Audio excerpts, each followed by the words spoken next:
우리가 이제 우리나라하고 조금 미국하고 세대를 구분한 게 약간은 차이 나는데, 미국에서는 대개 1946년서부터 1961년 사이에 태어난 사람을 가르쳐서 베이비 부모 세대다. 2차 대전 끝나고 나서 미국의 인구가 폭발적으로 늘어났어요. 그래서 그 당시의 시대를 태어난 아이들을 가르쳐서 베이비 부모 시대다. 그다음 1962년부터 1981년 사이에 태어난 사람을 갖다가 X세대다. 저도 사실은 X세대가 뭔지 감이 잘 안 왔어요. 그래가지고 좀 사전을 찾아보니까 X세대 하니까 그 사전에서 우리나라의 서태지와 같은 아이들이 노래 부르는 것이 바로 X세대다 이렇게 설명을 붙였어요. 그래서 제 머리에 딱 들어왔습니다. 왜냐하면 서태지의 노래가 처음에는 저 사람이 무슨 노래를 부르는지 우리가 전혀 몰랐거든요. 그러니까 기성세대는 사실 서태지의 노래를 잘 이해를 못하죠. 그런 세대를 가리켜서 바로 X세대다. 가만히 있어서 노래만 부르는 것이 아니라 엄청나게 춤도 추면서 노래 부르는 이런 세대를 가리켜서 X세대다 이렇게 부른다고 그래요. 그 다음에 이제 1982년 이후에 태어난 사람들, 그런 사람을 가리켜서 밀레니엄 시대다, 새천년의 시대다 이렇게 부른다고 그래요.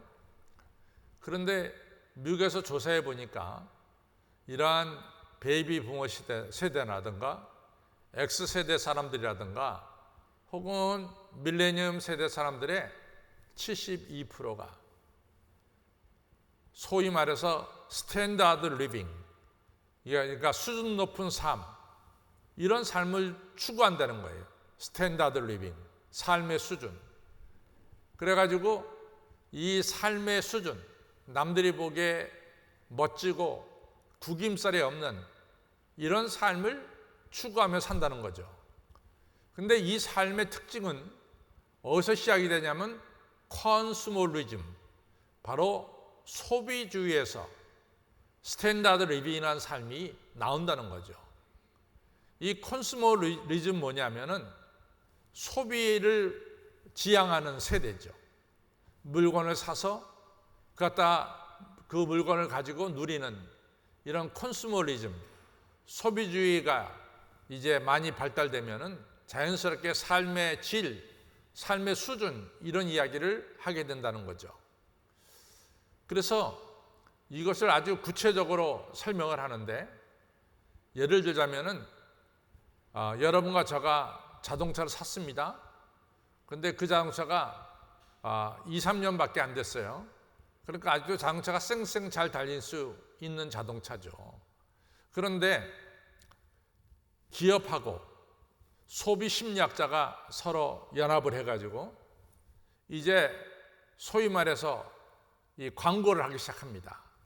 광고를 하는데 2, 3년밖에 안 된 자동차를 실증이 나게 만들고 지금 바로 만든 자동차에 흥미를 느낄 수 있도록 우리의 심리를 이같이 자극시키는 이런 일을 한다는 거죠.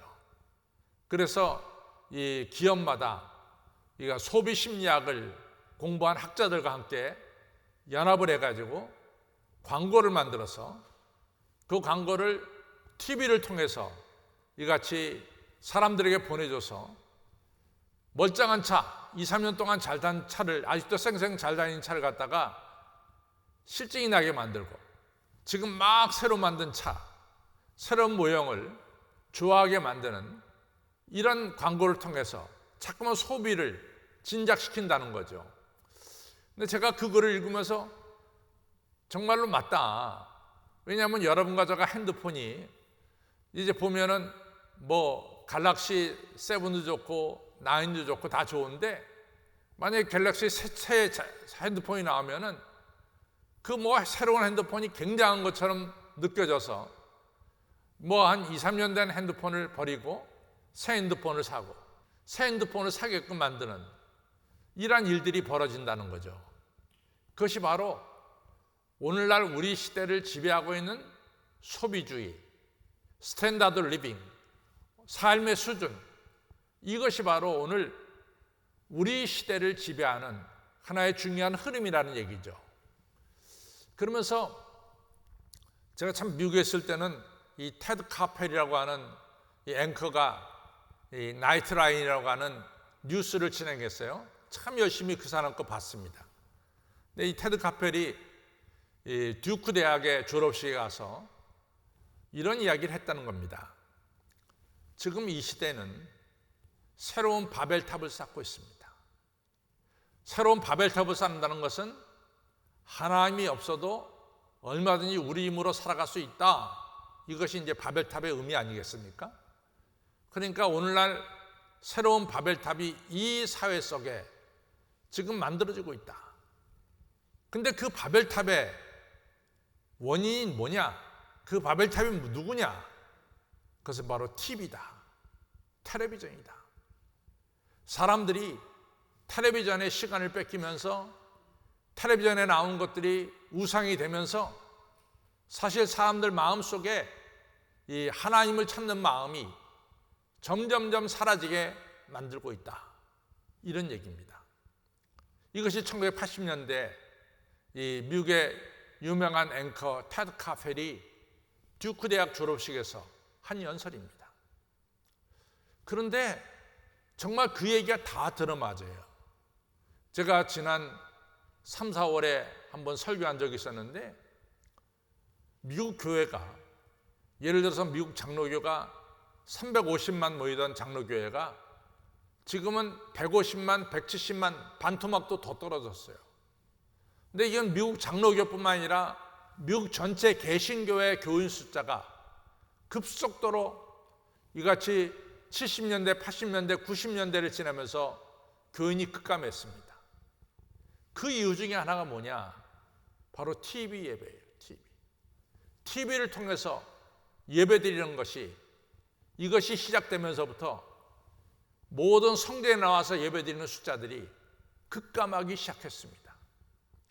사실은 코로나 바이러스 때문에 어쩔 수 없이 우리가 오늘 이번 주일하고 다음 주일날 온라인 예배를 드리지만은 목회자인 제 마음속에는 미국에서 일어났던 일이 또다시 우리 대한민국에 일어나지 않을까 하는 걱정이 사실 제게는 있습니다. 텔레비 예배에 익숙해지다 보면은 잘못하면 주일에 일찍 일어나서 옷 차려입고 교회 나와서 예배드리는 이 성전 예배를 게을리할 수도 얼마든지 있다. 이런 생각이 드는 거예요. TV가 사실은 우리에게 삶의 어떤 수준대로 살아야 되겠다는 자극을 주고 멀쩡한 물건을 버리고 새 물건을 사도록 만드는 이런 자극을 시키는 것이 바로 이 오늘날의 텔레비다, TV다 이런 이야기를 합니다. 실제로 여러분과 제가 경험을 해보세요. 제가요 국수 종류를 너무 좋아합니다. 그래서 그냥 뭐 국수를 보면은 언제든지 먹고 싶어 하는 게 국수예요. 근데 이제 사실은 저도 지병이 있기 때문에 제가 라면을 자꾸만 먹으면 안 돼요. 라면 먹으면 안 되는 거죠. 그런데 하여튼 뭐 이 텔레비에서 라면 선전을 할 때 그 라면을 먹는 사람이 얼마나 맛있게 먹으면은 제가 그날은 꼭 라면 먹어야 되겠다. 이런 생각이 날 정도로 텔레비에서 라면 먹는 사람이 그렇게 맛있게 먹을 수가 없어요. 그 다음에 그 라면은 세상에서 제일 맛있는 라면 같이 느껴집니다. 그래서 우리 집사람이 당신 라면 먹으면 안 된다 그래도 내가 라면 끓여라 그럽니다. 왜? 그 라면이 먹고 싶거든요. 근데 먹어보면 별 맛이 없어요. 그만큼 이같이 TV에서 광고는 사람들의 심리를 자극시켜가지고 그 일을 하게 만드는 거예요. 제가 이제 우리게 30, 40대 이 젊은 우리 집사님들 사이에 오가는 대화를 좀 들었어요. 그 대화는 뭐냐면은 야, 아무개 집사는 4차에 살고 아무개 집사는 2차에 살고 아무개는 자이에 살고 아무개는 레미 안에 살아. 근데 그 뉘앙스 속에는 무슨 자유에 사는 사람들이 훨씬 더 멋있는 데 살고 있고, 레미안 세로진 데 사는 사람들이 더 멋있는 데 살고 있고, 4차나 2차에 사는 사람들이 약간 후진 데 사는 것처럼 이렇게 서로 뉘앙스가 오가요. 그러면서 그들 말속에는 우리도 이제 조만간에 새로진 센트럴 자이로 간다던가, 우리가 좀 더 새롭게진 아크로폴리스로 간다던가, 이런 경쟁심이 그 안에 들어있더라 그 말이죠. 근데 이것이 오늘 우리의 삶을 지배하는 것 같아요. 어떤 삶의 수준대로 좀 높여 살아야 되겠다, 이런 것 때문에 이 30, 40대 이런 이 젊은 우리 집사님들 사이에는 은근히 그런 것을 자랑하는 그런 게 있는 것 같아요. 제가 그날 대화를 들으면서 전 속으로, 그래 자유의 삶은 어떻고, 오늘 우리가 4차의 삶은 어떻고 2차의 삶은 어떠냐, 다 하루 이렇게 살아가는 거지 말이지. 그리고 4차나 2차에 사는 사람은 더 좋은 게 있잖아. 나가자마자 바로 한강변이 있고, 한강변에 쉽게 걸어갈 수 있고, 좋은 조건도 많이 있고, 교회 가깝고, 그 얼마나 좋으냐 말이야. 이런 생각을 제가 이제 속으로 해보는데, 그러나 우리 30, 40대 이런 이 젊은 이 집사님들 사이에는 좀 더 삶의 수준을 높여야 된다, 좀 더 어떤 그 수준으로 살아야 된다, 이렇게 생각이 있었던 것 같아요. 그러면 그분들이 그런 생각만 가지고 있겠어요? 남편한테 그러겠죠. 아무개는 거기 사는데 우리도 거기서 애들 키워야 되지 않겠냐고. 그런 남편이 그 얘기를 듣고 자극을 받아가지고 더 어떻게 해서 돈을 벌어야 되겠다고 생각하고 정신없이 또 일하지 않겠어요?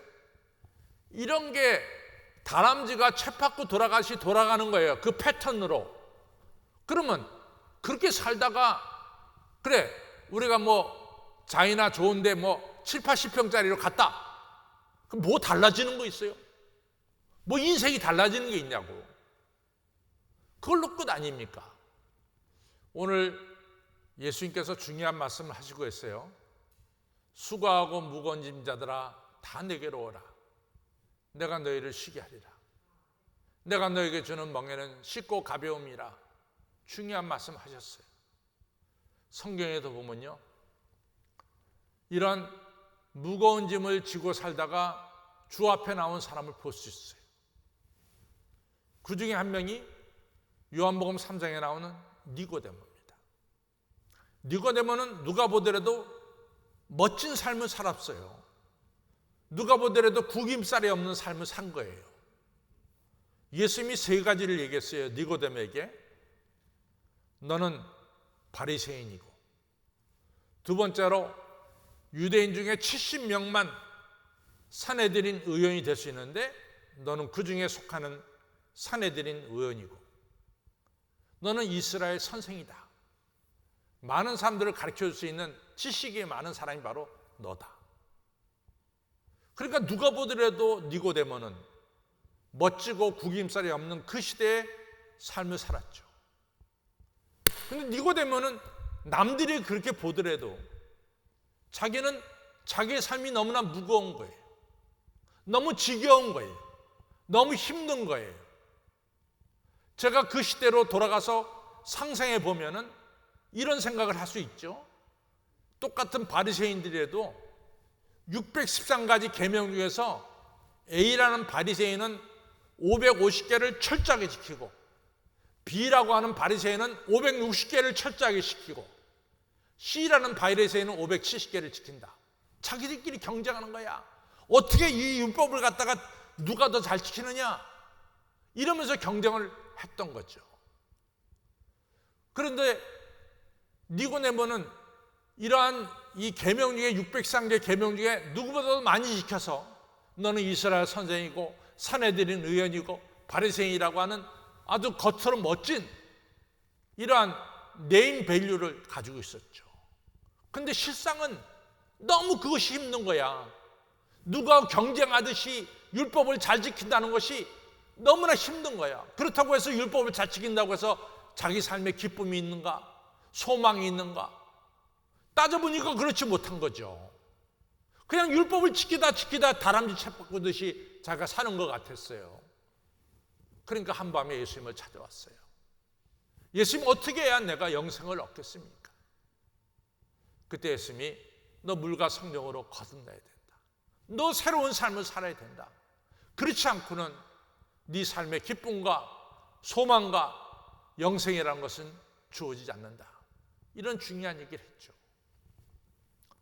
알렉산더 대왕이 존경하는 그러한 분이 누구냐면은 바로 디오게네스라고 하는 철학자죠. 디오게네스가 멘토입니다. 알렉산더 대왕의.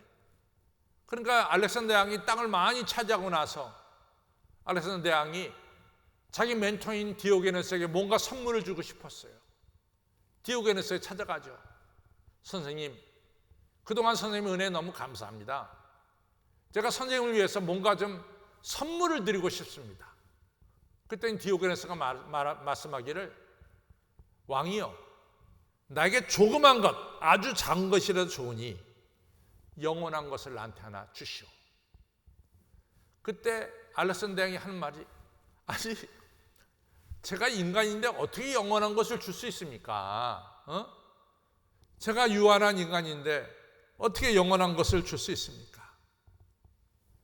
그때 디오게네스가 유명한 얘기를 하잖아요. 왕이요, 조그만 영원한 것도 줄 수 없는 한계가 있는 인간이라는 것을 아시는 왕이요, 왜 동분서주하면서 땅을 정복하느라고 그렇게 정신없이 살아가오? 어떤 조그만 것도 영원한 것을 갖지 못하는 인생인데 그 많은 땅을 차지하려고 동분서주하면서 정신없이 다니고 있어. 유명한 얘기 아닙니까? 여러분, 우리가 사람들이 생각하는 소비주의, 어떤 스탠다드 리빙, 어떤 삶의 수준을 더 높이고 유지하려고 정신없이 살다가 그것이 인생이 끝나는 거예요. 니고데모는 그것을 깨닫고 예수님께 찾아왔어요. 알렉산더 대왕은 디오게네스로부터 좋은 충고를 받았습니다. 영원한 거 하나도 갖지 못하는 자가 왜 이렇게 동분서주하고 삽니까? 오늘 예수님이 우리에게 말씀하시죠. 수고하고 무거운 짐 자들아, 세상 것을 찾다가 세상 사람들에게 구김없이 멋진 삶을 살려고 하면서 엄청난 부담을 가지고 살아가는 인생들아, 무거운 짐 자들아, 다 내게로 오라. 내가 너희를 쉬게 하리라. 여러분, 요한복음 2장의 결혼잔치, 포도주가 넘쳐야 되는데 포도주가 조용히 끝이 났어요. 그때 예수님에게 찾아갔어요. 예수님, 이런 어려움이 있습니다. 예수님께서 그 문제를 다 해결해 주셨어요. 요한복음 4장에 보면 헤롯 대왕의 신임 맞는 신하가 자기 아들이 죽을 병에 걸렸어요. 열병이 나서 정신이 없어요. 이 신하, 누가 보더라도 구김살이 없는 삶이죠. 멋진 삶을 살고 있는 거죠. 근데 아들이 병들어서 죽어갈 때 이 헤롯 왕의 신하가 예수님에게 찾아갔어요. 예수님께서 헤롯 왕의 신하의 그 아들의 병을 요한복음 4장에 보면 그 열병을 고쳐주십니다. 로마 백부장, 누가 보더라도 멋있는 사람이죠. 자기 종이 중풍 걸려 고생할 때 예수님께 찾아왔어요. 예수님은 로마 백부장의 수고하고 무거운 짐을 다 해결해 줬습니다. 수르보니 여인, 자기 딸이 귀신 들려서 정신이 없어요. 그때 예수님께 찾아와서 내 딸을 불쌍히 여겨달라. 난 이스라엘 집에 잃어버린 이러한 양 외에는 내가 찾아오지 않아. 아니 하나님, 예수님, 내 딸을 고쳐주십시오. 주인의 자녀의 상에 자녀가 먹을 떡을 개들에게 던지니 마땅치 않다. 아닙니다 예수님, 개들도 주인의 상에 떨어진 부스러기를 먹나이다 라고 하면서 무거운 짐을 예수님께 내놓았어요. 예수님께서 그 수르보니게 여인의 귀신 들린 딸을 고쳐주셨죠. 열왕기하 4장에 보면은 이 생도의 부인이 자기 남편이 죽었어요. 아들 둘 데리고 힘들게 살아가는데 자기 남편이 죽으면서 빚을 많이 졌어. 빚쟁이들이 와서 니네 아들들 다 노예로 팔아서 나한테 그 값을 갚아라. 너무나 무거운 짐이야. 자녀 없이 산다는 것이. 이 여인이 엘리사에게 찾아갔어. 엘리사가 모든 빈 그릇을 모으시오, 기름을 부으시오. 그래서 빚도 갚아주고 두 아들과 함께 살아갈 수 있는 길도 열으셨죠. 오늘 예수님이 그 말씀하시는 거예요. 세상의 무거운 짐자들아 다 내게로 오라.